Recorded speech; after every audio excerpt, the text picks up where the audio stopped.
Shedeur Sanders, one of the most promising quarterback prospects, made waves by turning down the Baltimore Ravens before they could even draft him.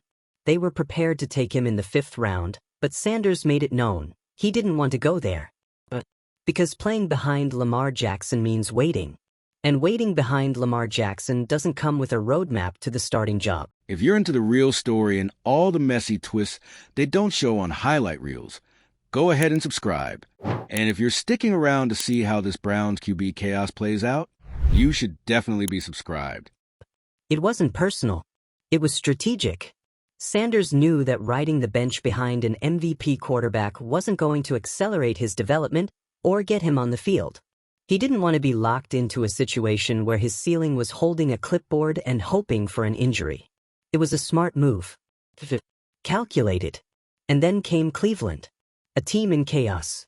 A quarterback room in freefall. Joe Flacco and Deshaun Watson have both been inconsistent at best, injured at worst. Cleveland's offense is sputtering, their leadership uncertain, and the fans? Tired of waiting for something that works. You'd think they'd jump at a shot to get a young, talented QB with vision and discipline. But instead, they dismissed him.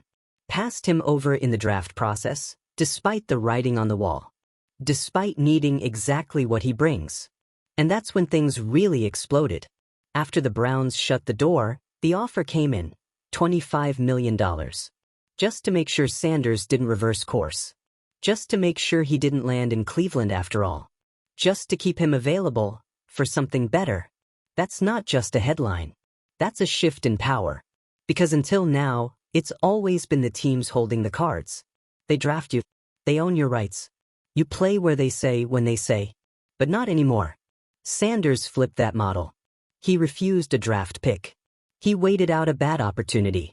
And now, he's being rewarded for doing what most players are too scared to try, saying no. And the impact is immediate. Baltimore went on to crush Cleveland in a 41-17 blowout, with Lamar Jackson leading a dominant performance. The Ravens look like a team with vision. Cleveland, on the other hand, looks like they've been building their offense on wet sand. That game was more than a loss. It was a reminder. A reminder of what the Browns could have had if they'd handled Sanders differently. A young quarterback, ready to step in, ready to build, ready to lead. Instead, they're watching their season spiral while their quarterback options read like a retirement home roster. And all of it, ties back to Sanders' refusal to follow the usual script. Insider Shannon Sharpe has hinted there's even more going on behind the scenes. That this decision wasn't made in a vacuum. That there are deeper negotiations in play.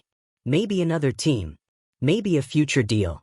Maybe advisors who know what's coming next. And that's the part that really shakes up the NFL establishment. Because Sanders isn't just waiting, he's positioning. He's not lost. He's not scrambling. He's playing the long game. And based on what we're seeing, he's winning it. $25 million for career control isn't just rare, it's unprecedented. That offer doesn't exist unless someone believes in what's coming. It doesn't exist unless people are convinced that putting Sanders in the wrong situation is more damaging than leaving him on the market. It means they see him as an investment. And investments get protected. And this changes everything. Because now players are watching. College athletes, agents, and even current pros are paying attention to what Sanders just pulled off. Saying no to the Ravens. Walking away from Cleveland. Holding out for the right opportunity. And getting paid to do it. This isn't about ego. This is about understanding that your first contract shouldn't define your entire career. That where you start matters. That the team, the culture, the depth chart, it all matters. And if that's off, you walk. Sanders walked. And now the question becomes, what's next? If Cleveland continues to implode, do they come crawling back? Do they make a desperation move? Does Sanders even pick up the phone? Or is this chapter closed for good? And what about the other teams watching from the sidelines? Teams that passed him over. Teams that wanted him but didn't want to fight for him. Are they regretting it now? Because with every quarterback injury, every underwhelming performance, every game lost by poor play calling or bad decisions, Shedeur Sanders' value is going up. Meanwhile, the Browns are stuck. And the fans know it. They're watching this storyline unfold in real time, and it's becoming clearer with every passing week. Cleveland needed Sanders a lot more than Sanders ever needed Cleveland.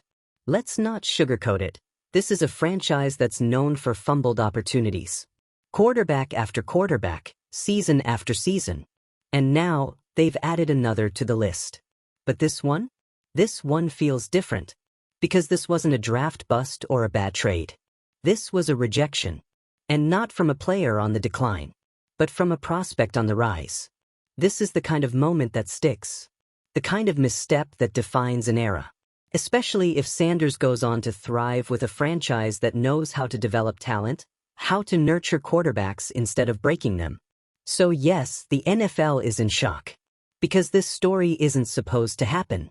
The players aren't supposed to dictate the terms. Rookies aren't supposed to walk away from top teams.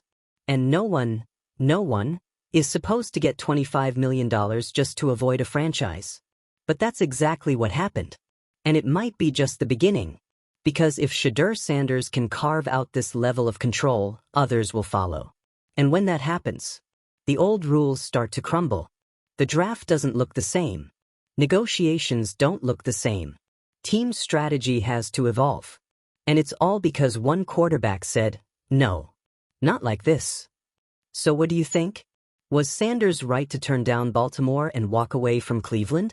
Was the $25 million offer the smartest move of his career, or just the beginning of something bigger? Should more players start thinking like CEOs instead of employees? Drop your take in the comments.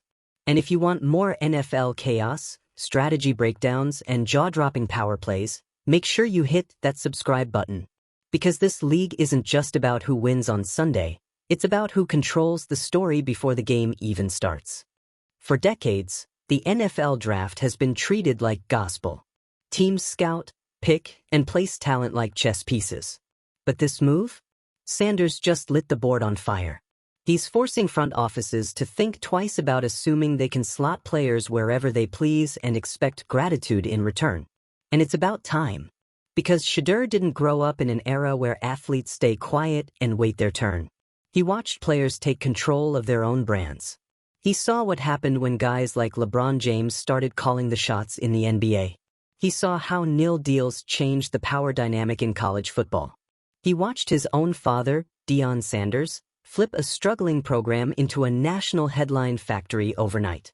So when it came time to make his decision, he understood the moment.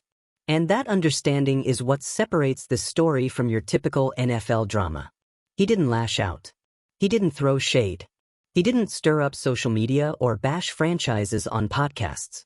He simply evaluated the landscape, looked at where he'd actually have a future, and said, not here. Not now.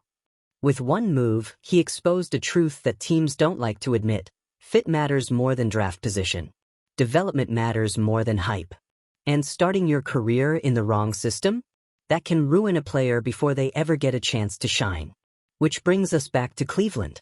This team has made a habit out of ignoring red flags. Whether it's clinging to quarterbacks past their prime or hitching their future to controversy, the Browns seem determined to prove they can make it work, no matter how many signs point to disaster. But this time, it wasn't the media calling them out. It wasn't the fans. It was the talent itself walking away before things could get messy. That's a different kind of blow. Because what Sanders did, intentionally or not, was draw a line in the sand. A lot of rookies don't even feel like they can say no. He showed that they not only can, but maybe should, especially when the stakes are this high. And let's talk about that Baltimore rejection again. There's a reason people are still buzzing about it. The Ravens aren't some dysfunctional, bottom-tier team. They're consistent. They win. They have stability. But what they didn't have was a viable path to the starting job. Not with Lamar Jackson at the helm. And Sanders wasn't about to settle for a future that looked like eternal backup duty. That wasn't cocky. It was clear-headed. Because being on a good team isn't enough if your role is to sit and wait. He knew that. He didn't want to be Lamar's shadow. He wants to be someone's franchise. And say what you want about the decision, it's bold, yes, but that's exactly the mindset you need if you're trying to build something long-term. Now contrast that with the Browns. You've got a QB carousel that makes no sense. Watson, injured and underperforming. Flacco, inconsistent and aging. A team that's burning clock every week trying to find some rhythm and failing. In what world do you not roll the dice on a young QB like Sanders when your depth chart is clinging to relevance by duct tape? That's why the $25 million offer feels so poetic. It's like a price tag on Cleveland's dysfunction. A real-time valuation of what not playing there is worth. And whoever offered that kind of money, they understood exactly what they were doing. It wasn't just about keeping Sanders safe. It was about protecting an asset from being buried. It's brutal and brilliant. And it's forcing the league to confront an uncomfortable reality. The players are starting to wise up. They're learning that getting drafted isn't the prize if it puts you on a team with no vision. That long-term value is bigger than short-term placement. That sitting in the wrong quarterback room can derail an entire career. And Shedeur? He's already moved past the phase most rookies get stuck in. He's not just looking for a helmet and a jersey. He's looking for impact. He wants to build. And that's what makes him dangerous, in the best possible way. Because while Cleveland stumbles through another quarterback crisis, Shedeur is positioning himself to walk into a franchise when he's ready. When the situation is right. He's not desperate. He's deliberate. And that kind of confidence? That's exactly why teams are still circling. Still watching. Still waiting for the right moment to jump in. Because let's be honest, this isn't going to end with Sanders on the sidelines forever. No chance. At some point, a team will need him. Maybe it'll be a franchise that just lost a starter to injury. Maybe it's one that's rebuilding with actual intention. Or maybe it's a bold GM who sees the writing on the wall and wants to make a long-term bet. And when that call comes, Sanders walks in with leverage. He walks in with clarity. He walks in with $25 million worth of proof that he was right to wait. Now zoom out. This is the future of football. Players acting as brands. Prospects managing themselves like CEOs. The old, be grateful you were picked mentality is being replaced by, make sure the pick makes sense. It's not about entitlement. It's about evolution. Because what's happening here isn't a fluke. It's the new model, just untested at scale. But make no mistake. Sanders just tested it. And passed. Teams are going to have to adjust. They're going to have to pitch themselves differently. They'll need more than just cap space and tradition. They'll need infrastructure. Vision. A plan that actually makes sense. Because the days of players blindly walking into bad situations are numbered. And Sanders just lit the fuse. The NFL doesn't get shaken easily. But this is different. A player stepping off the conveyor belt, rejecting tradition, and getting paid more for doing so? That's not just shocking, it's historic. So now we wait. Where will he go? What team will make the move? And how many other players are about to follow this path? Because if one rookie just forced the league to blink, you better believe others are watching. And the ripple effects? We haven't even begun to feel them yet. The old rulebook says you get drafted, you go where they send you, you keep your head down, earn your reps, and hope that someday, maybe, you'll get your shot. Sanders tore that rulebook in half. He didn't get drafted by the Ravens, because he told them not to. He didn't land in Cleveland, because even after they dismissed him, someone offered him $25 million to stay away. That kind of power shift? It's not just rare. It's unheard of.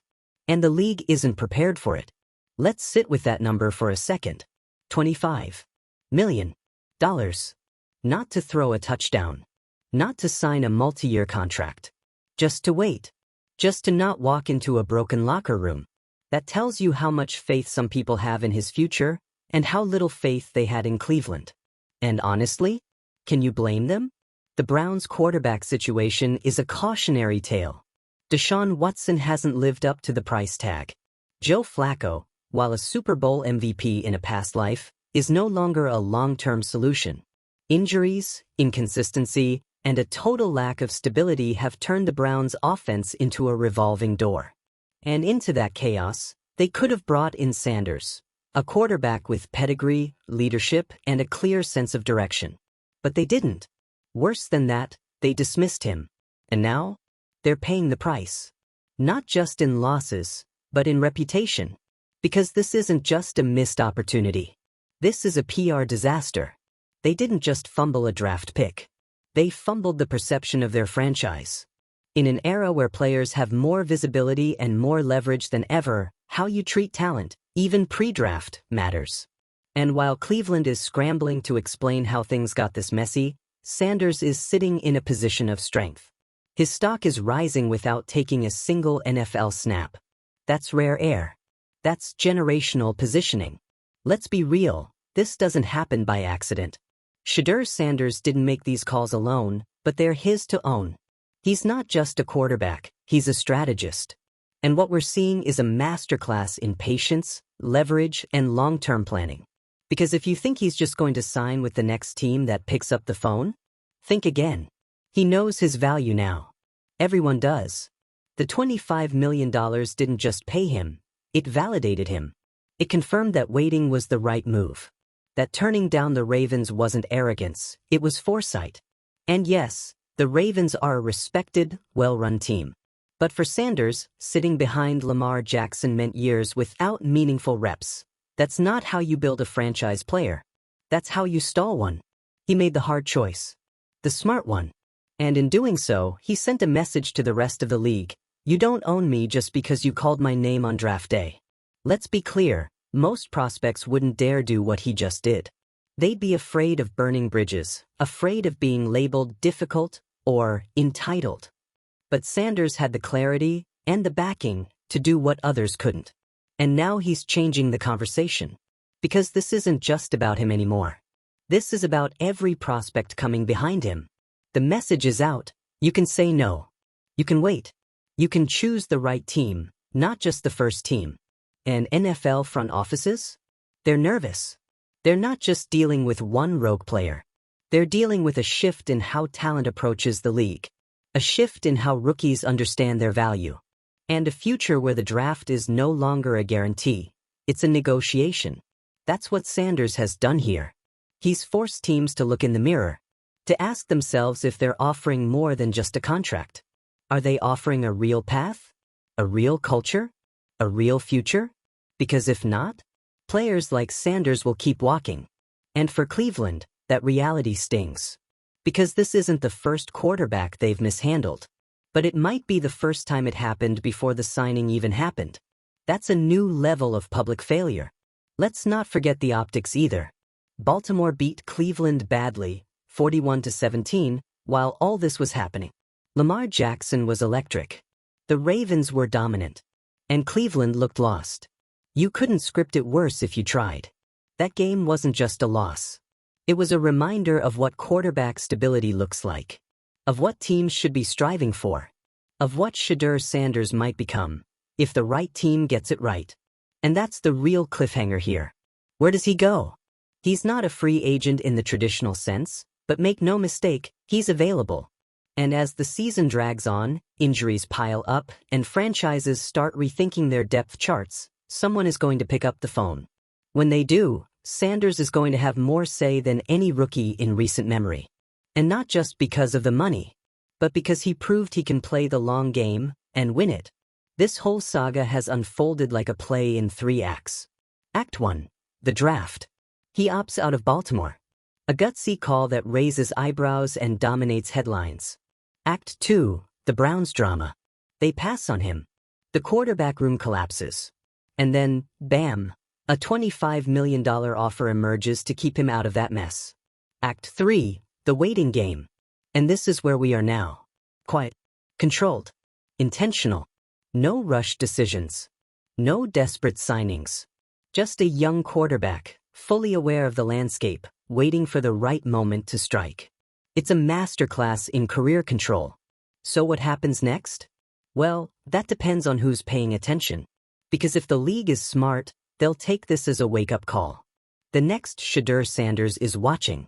The next generation of quarterbacks is already planning their path. And teams that want to land elite talent? They're going to need to adapt. Because this isn't just a new kind of player. This is a new kind of power. And Sanders? He holds all of it right now. So here's the question. If you're a franchise in need, do you have what it takes to land him? Not just in dollars, but in vision? In support? In opportunity? Because Sanders isn't looking for hype. He's looking for the right system, the right infrastructure, the right runway. If your team doesn't have that, don't bother calling. And if you're still clinging to the old way of doing things, good luck. Because this isn't 2005. This is the era of player leverage, brand awareness, strategic entry. And Sanders just became the prototype. So we'll be watching every move, every headline, every team that starts making space on their roster. Because wherever Shedeur Sanders lands next, it's not going to be by accident. It'll be by design. This wasn't just about walking away from Cleveland. It was about shifting the tone of the entire conversation around draft power and player control. And if the front offices still think this was a one-off, they haven't been paying attention. Because here's the reality, every prospect in the country saw this happen. And they're taking notes. Athletes who were once told to smile, stay humble, and be grateful are now realizing they can do something much more powerful. They can choose. They can say, no, this team doesn't fit me, and they're no longer risking their future in the process. In fact, they might just be protecting it.